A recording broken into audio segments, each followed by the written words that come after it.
안녕하십니까. 6월 16일 월요일 모닝 브리핑입니다. 오늘도 좋은 하루 되십시오. 먼저 이번 주 주요 일정, 증시에 영향을 줄 수 있는 일정부터 살펴보도록 하겠습니다. 이번 주 이 마크롱 대통령의 그린란드 방문이 이제 어제 6월 15일자 있었고요. 민주당 새 원내대표가 상법 개정안을 국회에 보내서 조만간에 좀 처리하겠다. 이런 뉴스도 좀 있었습니다. 자, 6월 16일 월요일 이재명 정부 국정기획위원회가 출범한다고 합니다. 국정과제 로드맵을 마련한다고 하고요. G7 정상회의가 15일부터 17일까지인데 이재명 대통령이 참석차 출국하죠. 이때 이제 트럼프 대통령과의 회담이 있을지, 만약에 있으면 관세 협상 관련해서 조선, 알래스카 LNG, 자동차, 철강 이런 게 좀 이슈가 되지 않겠냐. 그리고 SK텔레콤의 신규 영업 일부 재개가 된다고 합니다. 이 바이오 USA가 개최가 되고요. 미국 현지 시간으로 아마존, AWS 리인포스 행사가 개최가 됩니다. 자, 6월 17일 화요일에는 이재명 대통령의 G7 확대 정상회의 참석이 예정돼 있고요. 현지 시간으로 6월 17일부터 6월 18일까지 FOMC 회의가 개최가 되죠. 자, 우리 시간으로는 이제 6월 19일이 되겠죠. 6월 19일 새벽 한 2-3시 정도에 FOMC 회의 결과 및 파월 연준 의장의 기자회견이 있지 않습니까?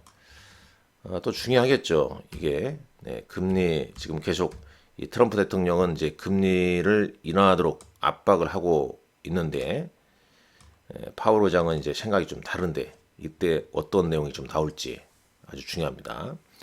일본은행 통화정책회의가 개최가 되고요. EU는 유럽 방위산업 규제 완화 조치를 발표할 예정입니다. 자, 미국 스테이블 코인법이 17일 날 미국 상원에서 표결 예정이라고 하네요.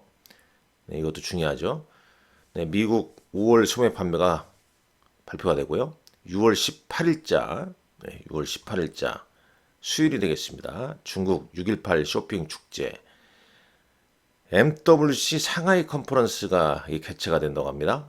5G, 인공지능, 사물인터넷, 로봇공학 등이 다뤄질 거고요. 자, 6월 19일은 미국은 노예해방 기념일로 공휴일이죠. 미국 휴장합니다. 미국 증시. FOMC 회의 결과 및 파월 연준 의장 기자회견이 새벽에 나오고요. NHTSA가 테슬라에게 요청한 로보택시 안전운행 가능 여부도 이날까지 답변 기한이라고 하네요. 자, 6월 20일 금요일입니다. 중국의 대출 우대 금리 결정일이고 미국도 이날 선물 옵션 동시 만기일이죠. WTI 원유 선물 7월물 만기일이기도 합니다. 미국 당뇨병 학회가 이날 개최가 됩니다. 이런 일정이 좀 있다는 점 참고하시고 특히 이제 G7 정상회의에서 이스라엘과 이란 간의 지금 충돌, 중동의 위기 일발 이런 부분이 많이 좀 다뤄질 것 같습니다. 자, 주식시장 한번 잠깐 보도록 하죠. 6월 16일자 오늘자인데 모닝 브리핑이죠. 미국 이제 이런 내용이 좀 모닝 브리핑으로 바꾸겠습니다.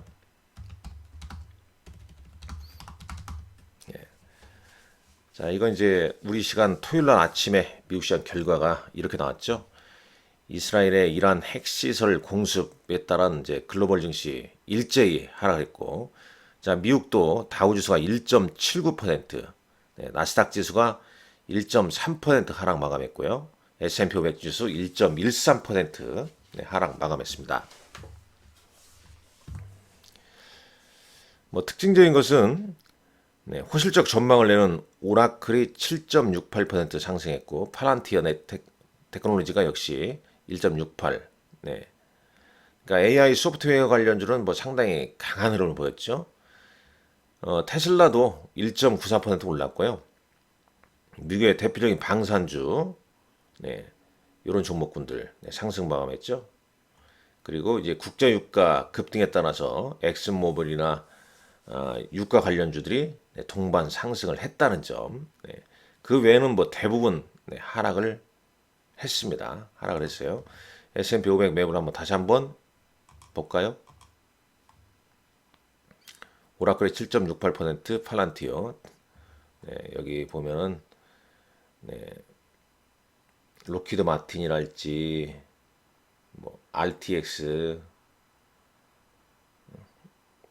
L3 해리스죠. 네, 이런 이제 방산주, 네, 방산주가 네, 크게 급등했고요. 에너지, 특히 이제 오일 앤 가스 관련주들, 네, 뭐그 정도 뭐 상승했다. 네, 엔비디아 2%, 브로드컴 2.8% 하락 마감했죠.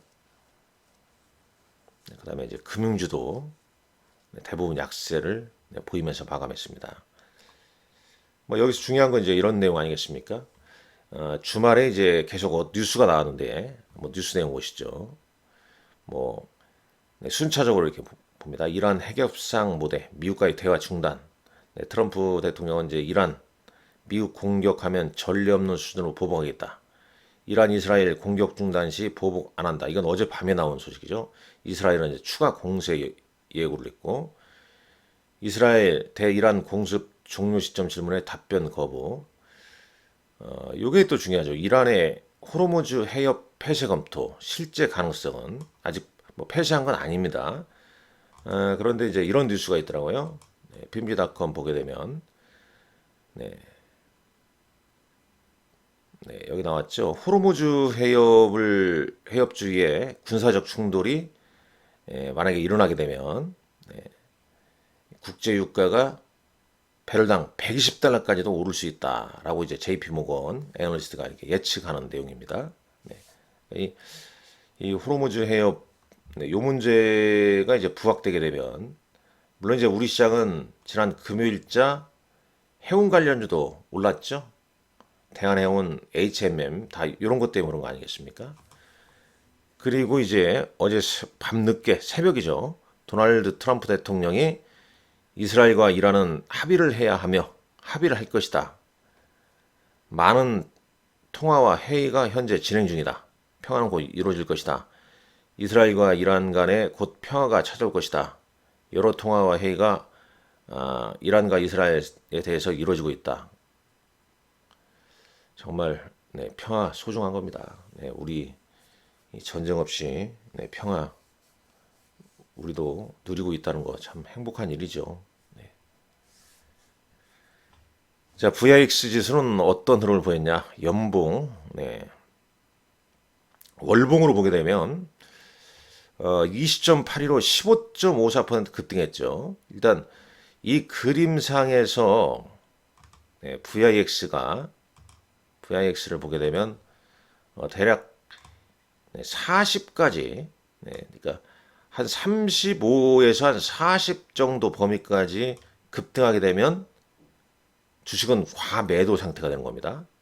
반대로 이제 여기 쭉 있죠. 이렇게 한 10 근처까지 이르게 되면 주식이 과매수 상태로 보는 거죠. 이때 이제 2019년까지. 근데 이제 2021년 이후에는 이제 요 라인 정도 보면 되겠죠. 한 15 정도 라인. 네. VIX가 이런 이제 흐름도 있고. 자, 국제유가는 이제 최근 3년 만에 가장 큰 폭의 상승을 보였죠. 네. 중동발 지정학 리스크 때문에 배럴당 73.18달러까지 이르렀습니다. 자, 여기 잠깐 보죠. 네, 뭐 여기 보게 되면 이제 원달러 환율이랄지 이런 부분은 좀 어떻게 되고 있는지 파이낸스아웃닷컴 한번 보도록 하겠습니다. 네, 보게 되면요. 비트코인은 10만 4천 달러까지 밀렸고 원달러 환율은 1366원 1366원까지 좀 올랐죠. 10년물 국제금리는 4.42로 역시 좀 올랐고요. 자, 우리 시장 보시죠. 네, 지난 금요일날 차익 실현 좀 압박이 좀 컸었죠. 네. 네. 이전에 말씀드린 대로 이격 과다에 따른 네, 조정 언제든지 좀 나올 수 있다고 그랬죠. 근데 요 이제 중동발 지정학적 리스크가 이제 부각되면서 네, 조정의 어떤 빌미를 좀 마련했습니다. 근데 수급상 보게 되면 외국인들이 팔았냐 그건 아니죠. 기관들이 이틀 연속 집중제 순매도를 보인 거죠. 특징줄은 네, 중동발 지정학적 리스크 때문에 풍산, LIG, 넥스원, 현대, 롯데는 방산주가 상승했고 호르무즈 해협 폐쇄 가능성 미리 이제 예측하면서 대한항이나 대한해운이나 HMM, 해운주, 국제유가 관련주 상승했죠. 근데 이날 좀 재밌는 건 스테이블 코인 관련주는 상승을 했습니다. 네, 카카오페이나 다날 등은 상승했어요. 네, 코스피 지수 한번 보시죠. 0.87% 하락 마감했습니다. 0.87. 이제 코스닥은 2.6% 하락 마감했죠. 5일선을 좀 깼고 코스피는 5일선을 깨트리진 않았습니다. 이렇게 이제 뭐 이게 지금 몇 거래일 연속 상승했나요? 8거래 연속 상승하다가 이제 한번 밀렸는데 오늘장 이제 5일선 아래에서 시작될 가능성이 높겠죠. 네, 그러면서 이제 추가적으로 좀 차익 매물이 더 나오냐, 네, 그런 건데 어떤 반전의 기회, 뭐 중동발 리스크에 대한 어떤 네, 해법이 제시되게 되면 네, 그 시점이 또 이 반전의 어떤 기회가 될 수 있는데 뭐 지켜봐야죠. 그건 뭐 예측하기가 어렵기 때문에. 자, 코스닥은 5일선을 깨뜨렸습니다. 이 코스닥은 차익 매물을 할 때 21선의 어떤 지지력이랄지 이런 게 크게 의미는 없는데 물론 이제 어떤 네, 뉴스의 어떤 전환, 네, 중동발 소식 어떤 전환이 나오게 되면 또 급격하게 또 반등이 나올 수도 있겠죠. 요거 한번 보시죠. 최근 이제 지정학적 리스크 이후에 이제 코스피의 어떤 흐름 여기다 코스닥도 쓰면 좋겠고 미국의 S&P 500률의 흐름도 자체적으로 좀 분석을 좀 하시면 좋을 것 같습니다. 러시아 우크라이나 전쟁 때 그 2022년 2월 24일이었죠. 당시 지수가 이제 2648포인트 이날 2.6% 하락했고요. 일주일 후에는 네, 오히려 3.71% 상승으로 됐습니다. 한 달 뒤에 한 3%. 그러니까 한 달 뒤에는 뭐 일주일 뒤에는 회복을 했네요. 이스라엘과 팔레스타인 전쟁 2023년 10월 13일이었죠. 당일 0.95% 하락했고 일주일 후에 3.3%, 한 달 후에는 1.19. 뭐 이때는 뭐 한 달 뒤나 이때 상황이 뭐 그다지 좋지가 않았었죠. 인도와 파키스탄 최근 분쟁이죠. 전쟁이란 표현보다는 뭐 분쟁이란 표현이 맞을 것 같은데 여하튼간에 2025년 5월 7일 날 네, 뭐 이날은 뭐 당일 상승했습니다. 일주일에도 상승했고요. 이때 뭐 크게 이제 글로벌리 영향을 미치는 부분이 좀 적었죠. 이스라엘과 이란 전쟁은 당일 0.87% 하락 마감했고 이후에 이제 어떻게 좀 진행될지 네, 추이를 좀 지켜보자. 일단 믿을 건 이거 아니겠습니까? 9개월 만에 외국인들이 네, 순매수 전환했고 특히 6월 들어와서는 4조 4천억 순매수를 보였다는 점 상당히 좀 의미는 있다. 뭐 지난 금요일자 그러니까 여기서 중요한 건 그겁니다. 여기서 지금 이제 조정을 이 중동발 진화학적 리스크 때문에 조정을 받고 있는데 그럼에도 불구하고 빨간불을 보이는 종목군들 이런 종목들이 또 조정을 받고 나서는 더 셉니다. 뭐 거기 어떤 종목들이 포함되어 있습니까? 반도체에서는 SK 하이닉스, 조선에는 조선주, HD 현대중공업이나 뭐 그런 종목군들, 하나오션, 그 다음에 뭐 상법 개정 관련해서 뭐 수혜주들, 대장주들 이런 거 잘 지켜봐야겠고요. 우리나라만 또 잘하는 업종이 있지 않습니까? 반도체, 조선, 엔터, 방산 그중에 뭐 대장주들 아니면 ETF나 네, 그런 걸 누려야겠죠. 자 코스닥은 일제히 하락 마감했죠. 알테오젠, 뭐 바이오들 차익명을 나왔고요. 그다음에 이제 인적 분할 예시했던 파마리서치도 15.97% 하락 마감했고요. 얼마나 이제 이번 주에 이제 지난 금요일 날 움찔했는데 얼마나 안정을 찾아가냐, 이게 핵심 포인트 같습니다. 네, 지난 금일자는 해운주 상승, 흥하해운, 대한해운, HMM, 그다음에 LPG 관련주, 방위 산업, 이게 이제 다 올랐던 거죠. 뭐 수급은 뭐 이러하다, 네, 이렇게 좀 보시면 되겠고, 포인트는 저는 요로 보고 있습니다. 네, 외국인들 순매수에 힘입어서 최근에 어떤 지정학적 리스크 이후에, 네, 뭐 이런 게 꼭 맞는 건 아니지만, 네,